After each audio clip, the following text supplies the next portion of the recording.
Hello dear friends, आज के इस वीडियो में use of must, dare and need सीखते हैं। डियर स्टूडेंट्स, सबसे पहले में यूज़ ऑफ मस्ट सीखते हैं। यूज़ ऑफ मस्ट सीखने के लिए हमें 2-3 रूल्स का पता होना चाहिए। उसके बाद हम मस्ट का यूज़ बड़ी आसानी से किसी भी सेंस और सेंटेंस में हम कर सकते हैं। तो चलिए शुरू करते हैं। तो जैसे कि हमारे पास फर्स्ट लाइन दी है कि मस्ट का यूज़ यहाँ से है। मस्ट का यूज़ तब किया जाता है जब किसी कार्य के करना ज़रूरी हो, यानी कंपल्सन हो, किसी कार्य को करना ज़रूरी हो जाता है। जैसे कि फर्स्ट रूल हमारे पास दिया है, उपदेश या एडवाइस सूचक सेंटेंसेस जिनमें कंपल्सन यानी व्यवस्था जाहिर हो, ऐसे सेंटेंसेस में हम जो है मस्ट का यूज़ करते हैं। जिन सेंटेंसेस में एडवाइस या फिर हमें उपदेश का की सेंस हो, ऐसे सेंटेंसेस में हम मस्ट का यूज़ करेंगे। जैसे कि एग्जांपल दिए हैं, she must consult a good doctor, उसे एक अच्छे डॉक्टर से कंसल्ट करना चाहिए। सेकंड एग्जांपल है, she must work hard to get good marks. Next example हमारे पास है, you must go there. It means in sentences के अंदर डियर स्टूडेंट्स यहाँ पर उपदेश तो है, लेकिन उपदेश के साथ साथ किसी कार्य के करने की कंपल्सन जाहिर हो रही है। नेक्स्ट रूल हमारे पास है, जब किसी कार्य को करने के आवश्यकता में कंपल्सन देके मस्ट का यूज़ किया जाता है। यानी जब हम कोई कार्य कर रहे हैं और उसकी करने की ज़रूरत ज़्यादा हो, उसमें बाध्यता हो, तब भी हम ऐसे सेंटेंसेस में मस्ट का यूज़ करेंगे। फॉर एग्जाम्पल हमारे पास फर्स्ट एग्जाम्पल है, we must solve this sum by tomorrow. यानी हमें इस सवाल को कल तक सोल्व करने की बहुत आवश्यकता है। यहाँ पर कंपल्सन जारी हो रही है, जाहिर हो रही है। नेक्स्ट सेंटेंस हमारे पास है, you must attend these classes. आपको इन क्लासेस को अटेंड करना ज़रूरी है, यानी क्लास अटेंड करने की आवश्यकता बहुत ज़्यादा है, इसलिए हमें मस्ट का यूज़ किया। नेक्स्ट हमारे पास है, student must bring their books. Students को अपनी बुक्स जरूर लेके आनी चाहिए। इस प्रकार हम यहाँ भी देखते हैं कि यहाँ पर स्टूडेंट्स के लिए बुक्स को लेके आना बहुत ज़रूरी है, इसीलिए यहाँ पे ऐसी आवश्यकता है जो कंपलसरी है स्टूडेंट्स के लिए, या क्लास अटेंड करना कंपलसरी है, या फिर हमारे पास जो है फर्स्ट एग्जाम्पल है कि काम को कल तक कंप्लीट करना बहुत ज़रूरी है, इसलिए हम इन सेंटेंसेस में मस्ट का यूज़ करेंगे। डियर स्टूडेंट्स, जब आपको किन्हीं सेंटेंसेस में किसी कार्य करने की आवश्यकता ज़्यादा महसूस हो, ज़रूरी हो, तब हम ऐसे सेंटेंसेस में मस्ट का यूज करते हैं। नेक्स्ट एग्जाम्पल हमारे पास है, जब किसी कार्य के अंदर किसी कार्य को करने की स्ट्रॉन्ग पॉसिबिलिटी हो, यानी जब हम कार्य करने की जो संभावना है बहुत ज़्यादा हो, स्ट्रॉन्ग हो, किसी बात होने की पॉसिबिलिटी ज़्यादा, तो हम मस्ट का यूज़ करेंगे। हमारे पास एग्जाम्पल है, the poor must be hungry. यानी गरीबों की भूखे होने की संभावना ज़्यादा दिखाई दे तो हम मस्ट का यूज़ करेंगे। It must be a good job, जब हमें लगे स्ट्रॉन्ग पॉसिबिलिटी हो कि जो जॉब है बहुत अच्छी होगी, तब भी हम मस्ट का यूज़ करें, क्योंकि यहाँ पे जॉब के अच्छे होने की पॉसिबिलिटी ज़्यादा है। नेक्स्ट हमारे पास है, dear students, she must be late today. यहाँ पर किसी के लेट होने की पॉसिबिलिटी बहुत ज़्यादा लग रही है, इसलिए हमने मस्ट का यूज़ किया। नेक्स्ट एक रूल हमारे पास डियर स्टूडेंट, जब किसी काम के लिए सख्त मनाही की जाए तब भी हम मस्ट का यूज़ करके सेंटेंस लिखते हैं। फॉर एग्जांपल हमारे पास है, जैसे कि children must note play in the street. बच्चों को गली में नहीं खेलना चाहिए, यहाँ पर सख्त मनाही है क्योंकि गली में खेलने से नुकसान हो सकता है। नेक्स्ट एग्जाम्पल हमारे पास है, we must not touch electric wires. ये देखिए, इलेक्ट्रिक वायर को टच करने की मनाही है, अगर इलेक्ट्रिक वायर टच करेंगे तो हमें करंट लग सकता है, इसलिए यहाँ पर भी मस्ट का यूज़ किया गया है। नेक्स्ट एग्जाम्पल हमारे पास है, children must not eat junk food. Sorry, यहाँ पर जो है ईट वर्ब है, नहीं लिखी गई है, तो वो यहाँ पे आएगी, children must not eat junk food. बच्चों को जंक फूड नहीं खाना चाहिए। तो देखिए यहाँ पर भी जो है पॉसिबिलिटी जो है स्ट्रोंग है, सॉरी मनाही की गई है, इसलिए मस्ट का यूज़ किया गया है। नेक्स्ट एग्जाम्पल हमारे पास है यू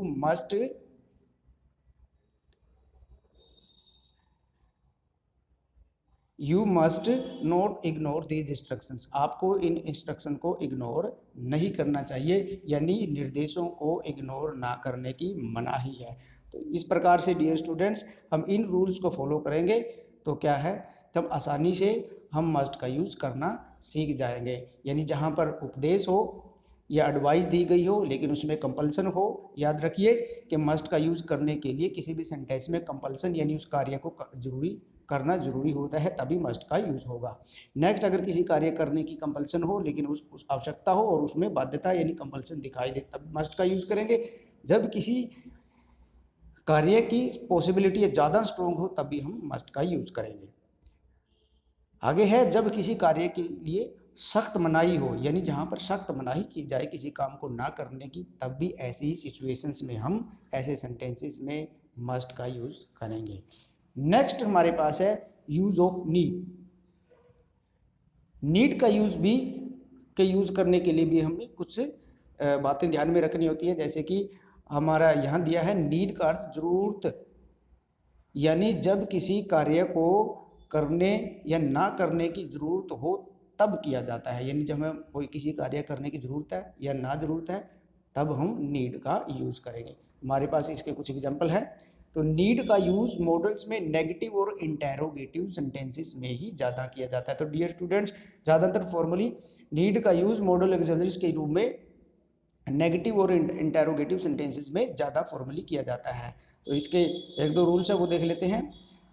फर्स्ट है, जब कोई कार्य करना जरूरी नहीं न हो तो नीड का use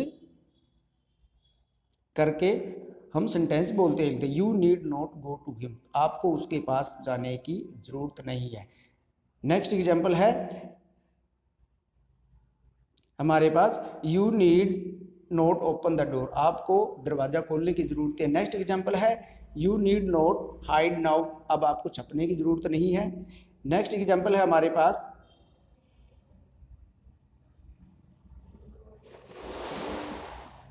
you need not come here again. आपको यहाँ पे दोबारा आने की जरूरत नहीं है। इस प्रकार के सेंटेंसेस में हम नीड का यूज़ करके ये सेंटेंसेस लिखेंगे या बोलेंगे, या फिर ग्रामेटिकल पॉइंट ऑफ व्यू से भी हम सेंटेंस में नीड का फिल करेंगे। नेक्स्ट हमारे पास है इंटेरोगेटिव सेंटेंसेस में जब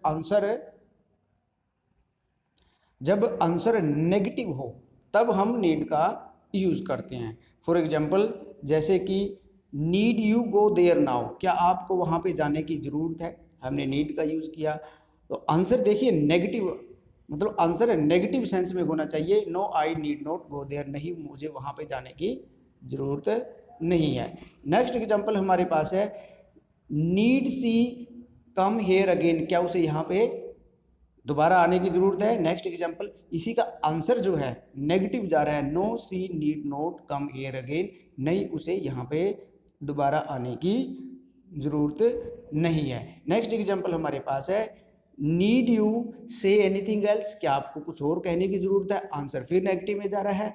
no I need not say anything else, नहीं मुझे कुछ और कहने की जरूरत नहीं है। इस प्रकार जब किसी क्वेश्चन का आंसर नेगेटिव में जा रहा हो तो उस प्रकार के क्वेश्चंस में भी हम नीड का यूज़ करते हैं और आंसर भी उसका नीड नोट में ही आता है। नेक्स्ट एग्जांपल हमारे पास है, सिंगुलर थर्ड पर्सन जैसे ही, सी, इट या कोई और के साथ नीड का यूज ऑक्सिलरी के रूप में किया जाए तो नीड के साथ जो है हम SEIS का यूज नहीं करते, क्योंकि वहाँ पर नीड एज ए वर्ब की फॉर्म यूज हो जाएगी। अगर हमने as a main verb use हो जाएगी अगर हमने उसके साथ SEIS का यूज कर लिया तो नेक्स्ट है हमारे पास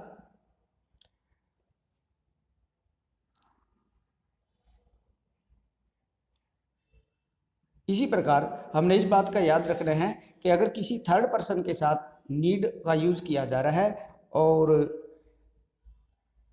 नीड का use as a modal auxiliary कर रहे हैं तो हमारा ही से इट के साथ अगर उसका यूज करेंगे तो ऐसे ही ऐसे नहीं लगेगा। फॉर एग्जाम्पल हमारे पास यहाँ पे है need he tell the truth, Mohan need not come here again, it need not rain here daily. तो यहाँ पर देखिए आप, इन सेंटेंसेस में हमने ही के साथ नीड का यूज किया। नेक्स्ट सेंटेंस में मोहन थर्ड पर्सन है, उसके साथ नीड का यूज किया। यहाँ पर इट के साथ नीड का यूज किया, लेकिन हमने इनके साथ एस का यूज नहीं किया, क्योंकि यहाँ पर नीड हम as a modal auxiliary use कर रहे हैं। तो डियर स्टूडेंट्स, ये था हमारा नीड का यूज। आगे हम सीखते हैं इसी वीडियो में यूज ऑफ डेयर, डेयर का यूज कैसे करते हैं, डेयर का use as a modal auxiliary कैसे करते हैं। तो यहाँ पर हम देख लेते हैं, डेयर का मीनिंग देख लेते हैं पहले। तो डेयर का यूज हिम्मत या साहस जुटाने वाली बात कहने के लिए किया जाता है।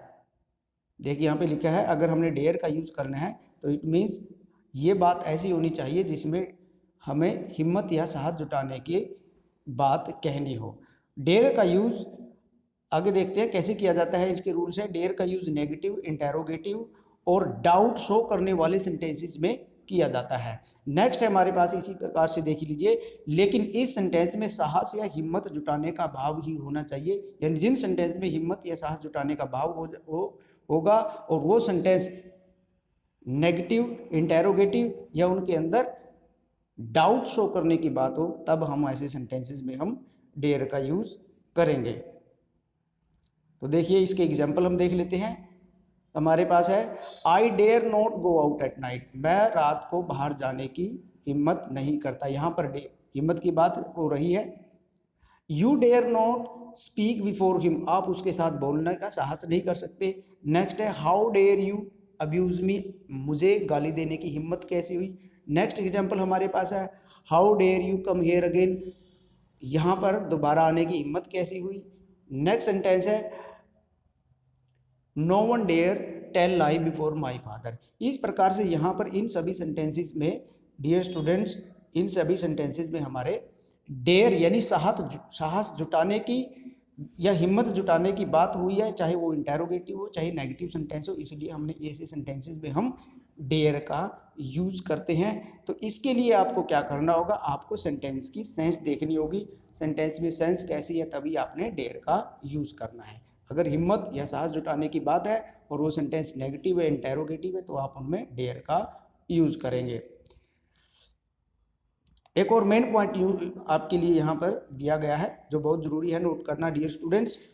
देखिए नोट कर लीजिए कि नीड एंड डेयर का यूज एज मेन वर्ब किया जाता है, जहाँ पर ये वर्ब टेंस के अकॉर्डिंग यूज करनी होती है। यानी नीड और डेयर का use as a main verb भी किया जाता है, जहाँ पर जो है ये वर्ब टेंस के अकॉर्डिंग यूज करनी होती है। यानी जब नीड और डेयर टेंस के अकॉर्डिंग यूज करेंगे तब ये मेन वर्ब होगी, तब ये मॉडल एक्सिलरी यानी हेल्पिंग वर्ब नहीं होंगी।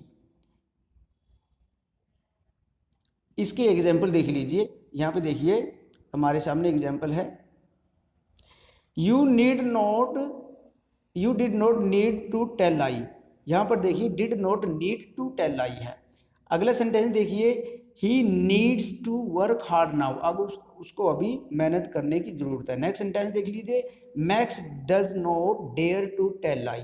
नेक्स्ट सेंटेंस देख लीजिए, he had dare to cross the line. इन सभी सेंटेंसेस के अंदर नीड और डेयर का यूज जो है एज ए मेन वर्ब किया गया है, यहाँ पे ये हेल्पिंग वर्ब नहीं है। तो ये भी बात आप ध्यान रखिएगा, क्योंकि जब भी डेयर और नीड का use as a modal auxiliary होगा तब इनके बाद वर्ब की फर्स्ट फॉर्म ही यूज होगी। जैसे यहाँ के देखिए डेयर के साथ गो यूज हुआ है, वर्ब की फर्स्ट फॉर्म है। अगले सेंटेंस में देखिए डेयर के साथ स्पीक यानी वर्ब की फर्स्ट फॉर्म यूज हुई है।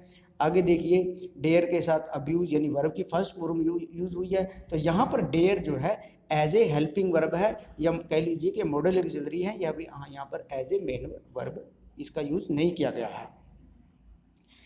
इसी प्रकार हम देख लेते हैं नीड में भी सेम प्रोसेस है।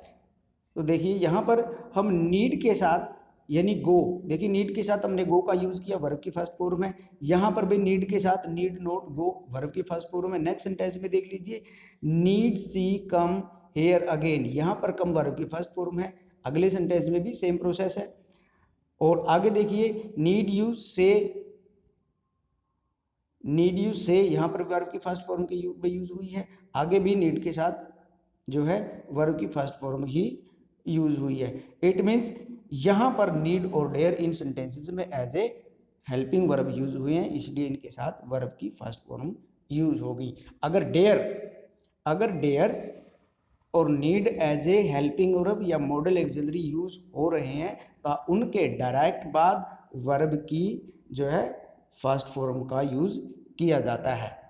ये बात याद रखनी है। लेकिन एज ए मेन वर्ब अगर ये यूज हो रहे हैं तो इनके या साथ कोई और हेल्पिंग वर्ब होगी, जैसे कि हैज, हैव या डिड नॉट या डज नॉट। तो डियर स्टूडेंट्स, इस प्रकार इन सिंपल से रूल्स को फॉलो करके हम जो है नीड, डेयर और मस्ट का यूज़ करना बड़ी आसानी से सीख सकते हैं और ग्रामेटिकल पॉइंट ऑफ व्यू से भी हम कहीं भी सेंटेंस फिल करने में मिस्टेक नहीं करेंगे। तो डियर स्टूडेंट्स, तो उम्मीद है आपको वीडियो पसंद आएगा, और अगर आपको वीडियो पसंद आए तो शेयर करें और लाइक करना ना भूलें। जय हिंद, जय भारत।